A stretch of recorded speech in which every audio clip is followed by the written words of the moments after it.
Mga kapatid, mainit na balita. Matapos nga paulanan ng Amerika ng airstrike ang Yemen, Gumante ang Yemen's Houthi at inatake nila ang US aircraft carrier sa Red Sea. Ang sabi rito, Yemen's Houthis claim attack on US aircraft carrier in Red Sea with missiles, mga tol. So ang Amerika ay pinasabugan, mga tol, yung kanilang aircraft carrier sa Red Sea nitong Yemen's Houthis bilang ganti doon nga sa airstrike na ginawa ng Amerika sa kanila. Naku, panoorin natin tong video to. Etong balitang to mula rito sa WION. Dahil mukhang sisiklab na naman ng isang malakihang digmaan, mga tol. Huwag na natin patagalin pa. Panoorin na natin to, mga tol. In our top story in world DNA, Yemen's Houthis have claimed without evidence that they targeted the U.S. aircraft carrier USS Harry. Take note, mga tol, kiniklaim nila without evidence. Ang sabing gano'n ng nagbabalita nitong reporter. Claimed without evidence that they targeted the U.S. aircraft carrier USS Harry S. Truman and its warships with ballistic missiles and drones. This was in response to American airstrikes which were carried out earlier. In a televised address, the group's military spokesperson Yahya Saraya warned that it would continue attacks on Israeli ships in the Red Sea if Israel continues to block aid into Gaza. Ay, nasabi rito, Houthis claim attack on US aircraft carrier. Pero ang sabi, without evidence, walang ebidensya.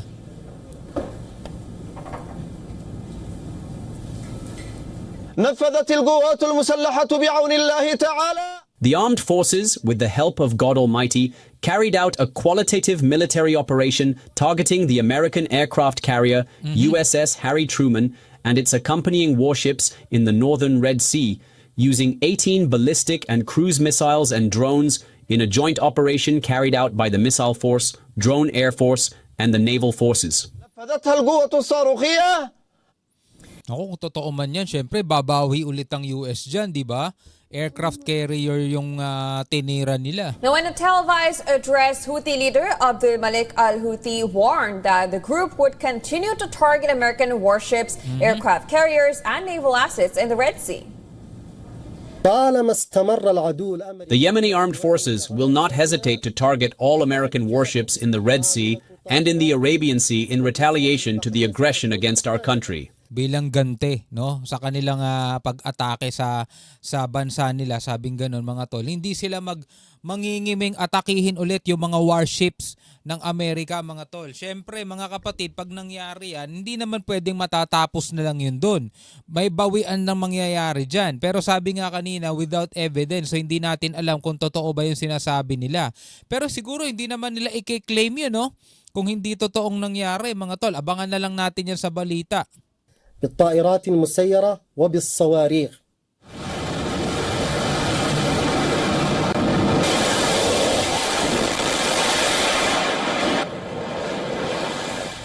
Meanwhile, U.S. National Security Advisor Mike Waltz has said that the American airstrikes targeted multiple Houthi leaders and took them out. In an interview to ABC, Waltz said that the current strikes were different than those carried out under the Biden administration.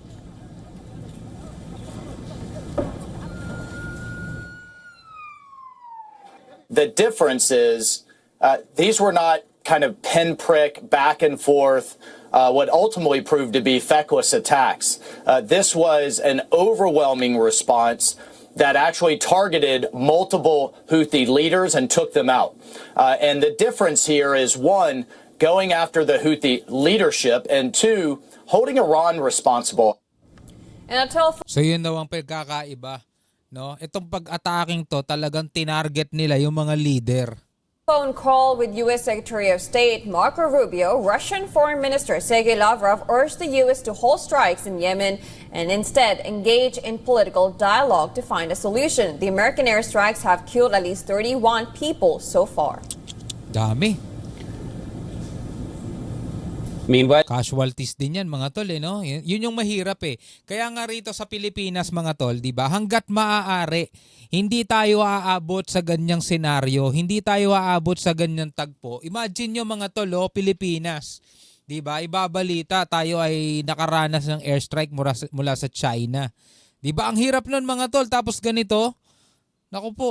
While the impasse over the next phase of the ceasefire in Gaza continues, and according to a statement by Israeli Prime Minister Netanyahu's office, an Israeli negotiating team is discussing the hostages issue with Egyptian mediators. Kasi imagine mo pati mga walang kamuwang-muwang mga tol, madadama yung mga yon. Kawawa naman, di ba? The comments come a day after Israeli strikes in northern Gaza, which killed at least 14 Palestinians over the past 24 hours. Adding to internal political turmoil, Israeli Prime Minister Netanyahu announced that he will seek to dismiss Ronen Bar, who is the head of Israel's internal security service, Shin Bet. Now, in a statement, Netanyahu said that ongoing distrust made it possible for him to continue working with Bar. אנחנו בעיצומה של מלחמה על עצם... Citizens of Israel, we are in the midst of a war for our very existence, a war on 7 fronts. At all times, but especially in an existential war like this, the Prime Minister must have full confidence in the head of the Shin Bet Domestic Security Service. But unfortunately, the reality is the opposite. I do not have such trust. I have an ongoing lack of trust in the head of the Shin Bet Security Service, a distrust that has only grown over time. הצעת החלטה לסיום תפקידו של ראש השב"כ. Grabe, The Shin Bet had talaga. recently issued a report accepting responsibility for its failures around the October 7th attack and had also criticized Netanyahu, saying that the government policies were among its causes. At bukod sa nangyayaring to mga tol, dito nga sa pagganti ng Yemen o ng Houthis Yemen sa mga mga warships ng US at sabi nga rito, tinarget daw nila at pinasabog nila yung aircraft carrier ng US mga tol. Ito pa, isa pang nagbabadya mga kapatid. Ito, panoorin natin to. Mula pa rin sa WION mga tol. Ito China-Taiwan War, no? PLA commander issues fresh warning to Taiwan, no? Bago, sariwang babala mga kapatid, no, para sa Taiwan. Sabi rito, China's PLA commander has issued a fresh warning to Taiwan, escalating tensions in the region. The warning comes amid increasing concerns over military maneuvers and potential conflict. Panoorin natin to mga tol. In a fresh threat to Taiwan, the commander of People's Liberation Army responsible for Taiwan Strait has said that Chinese military is ready to fight at all times At and all able to times. fight at any time. Ready na daw silang makipaglaban sa lahat ng oras at sa kahit anumang oras mga tol. Pwede na nilang simulan, sabing ganon. Ibig sabihin, pwedeng ngayon, bukas, sa makalawa, anytime mga tol, pwede nang sumiklab yan.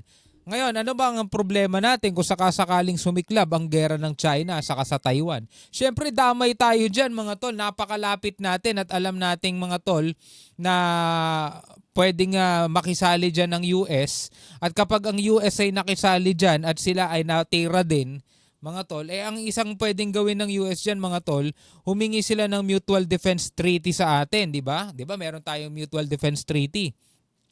Ang tanong, pwede ba nating tanggihan yon?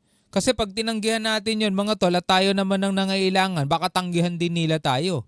'Di ba? Halimbawa, sabihin nila gusto nilang gamitin yung mga assets nila na nandirito sa mga yung mga EDCA sites, mga tol, 'di ba? Andirito rin yung Typhoon missile. Baka gamitin nila 'yon, mga tol, 'di ba? Magiging target ng China 'yon. Tuloy natin. The warning came at a convention marking the 20th anniversary of the anti-secession law by PLA's Eastern Theatre Command at an event held in Beijing. The event was also attended by China's Foreign Minister Wang Yi. Now, the excerpt from Lin's speech, which was published in state media, read that the Chinese military would take all necessary measures to strongly deter and punish Taiwan independence and the leaders of this independence if they took desperate measures or even attempted to involve external forces. He also said that the PLA was determined to use every capability at its disposal to achieve complete reunification of the motherland, quote-unquote, while keeping the military preparedness on highest levels. So lahat ng pwede nilang gamitin, all necessary measures, mga tol, gagamitin nila, sabing ganun. No, biruin mo mga tol kung gaano kahigante itong China kumpara mo sa napakaliit na isla ng Taiwan. Now, Lin further said that PLA's regular island encirclement and large-scale military maneuvers near Taiwan proved to be a powerful deterrent against secessionists. His speech comes at a time when tensions at the Taiwan Strait are at an all-time high, with visuals of Chinese amphibious barges emerging on social media just last week. China has upped the military activity and rhetoric surrounding Taiwan since pro-independence leader William Lai Ching-te came to power in the island nation last year. Beijing has repeatedly termed Lai Ching-te as a dangerous separatist who is likely to increase the risk of a cross-strait war. It has also blamed the Taiwanese leader for escalating tensions by proactively denying that China and Taiwan were subordinate to one another.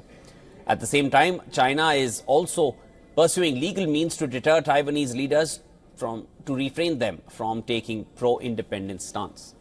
Now, the anti-secession law in question is a legal framework which allows China to use non-peaceful means under certain conditions to achieve reunification of Taiwan, which they consider as their own territory. Now, the convention was chaired by China's top lawmaker Zhao Leji, who called for further improving the legal system against Taiwan independence. Earlier, Taiwan President Lai Ching-te introduced several initiatives to counter the threats from mainland China while calling it an external hostile force. And these steps included reviving Taiwan's military court system to try and persecute active duty soldiers accused of military offenses such as sedition and leaking classified information. Grabe, sobrang nagkakagulo na talaga daigdig mga tol. 'Di ba? So eto ang Amerika ngayon, napapasabak sila sa panibagong gera nila. Direkta yan ha. 'Di ba? Itong isang araw mga tol, o kahapon binigyan natin ng reaction video habang pinapanood mismo ni Trump yung ginagawa ng US forces na airstrike dito sa Yemen sa Houthis. Ngayon, kiniklaim ng Houthi mga tol na gumanti sila at pinasabugan nila o binomba mga tol nila yung aircraft carrier ng Amerika. Habang mga tol, may panibagong babala ang PLA Navy Commander sa Taiwan. Habang tayo rito mga tol sa Pilipinas, nagkakagulo din. Pilipino sa kapwa Pilipino mga tol.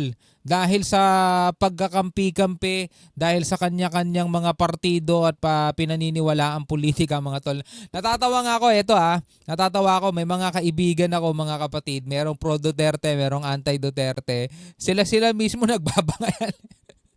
Nagbabangayan sila mga tol, Nakanang yan. Ibig sabihin mga kapatid, makikita mo talaga dito dahil sa politika, kahit magkaibigan, magkamag-anak, dahil nga magkaiba ang paniniwala, nagkakaroon ng pag-aaway-away. Pwede bang magkaiba kayo ng sinusuportahan pero dapat magkaibigan pa rin kayo? Ihiwalay ninyo yung sarili ninyo, yung personal ninyo doon sa sinusuportahan ninyo kasi hindi nga kayo kilala nun . Di ba? Ikaw kilala ka ba ni Tatay Digong? Ikaw kilala ka ba ni Marcos? Ba't handa kang makipag-away sa kaibigan mo para lang sa kanila?